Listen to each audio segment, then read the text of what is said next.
development is a matter of free will and not God's arbitrary use of power.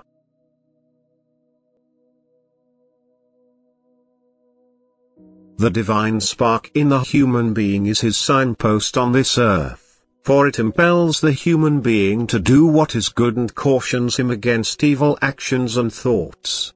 Yet only gently, so that it can, but need not be, heard and felt, because it does not push itself into the forefront. Instead, it expects a person to listen within in order to be perceived. Therefore it first requires the person's will again in order to become aware of the gentle voice within. Therefore the will comes first and all other blessings take effect accordingly, which also includes the manifestation of the divine spark in the human being. The will, however, is free, it is not forcibly influenced neither from above nor from below. Neither God nor his adversary determine the resolve of a person, yet according to his free will they exert their influence. This needs to be particularly mentioned because it entirely changes the eternal deity's image, which is love in itself, when it is taught that the direction of will is determined by God, when it is taught that the human being cannot use his will freely but that the direction of this will depends on God's grace and mercy.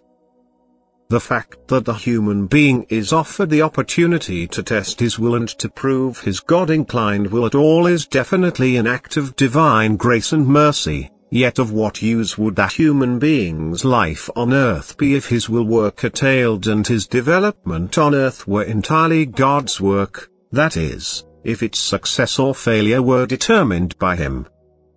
A teaching like that gives rise to doubt in God's wisdom and love and therefore can never correspond to truth. The human being undeniably always carries the admonisher within.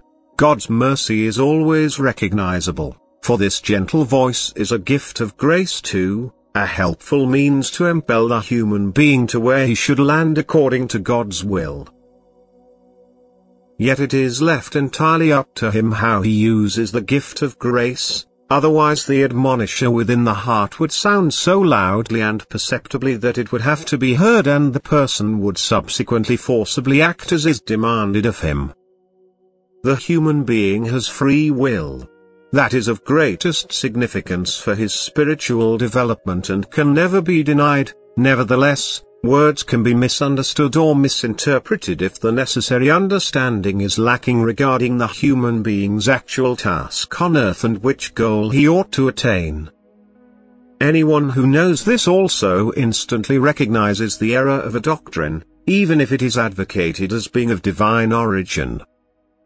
God's love and wisdom must always be emphasized, everything must demonstrate God's love and wisdom. And where this can be doubted, the divine origin is missing from a teaching, for God, who wants to be loved, does not present himself such that he must be feared. A God, who courts his living creation's love in order to make them eternally happy with his love, will not present himself as a God of wrath and tyranny and nip all love for him in the bud. Try to find the right meaning and don't judge according to the letter, for the letter kills but the Spirit gives life. But where the Spirit of God is at work, all veils are lifted and every person filled by God's Spirit will also understand his word. Amen.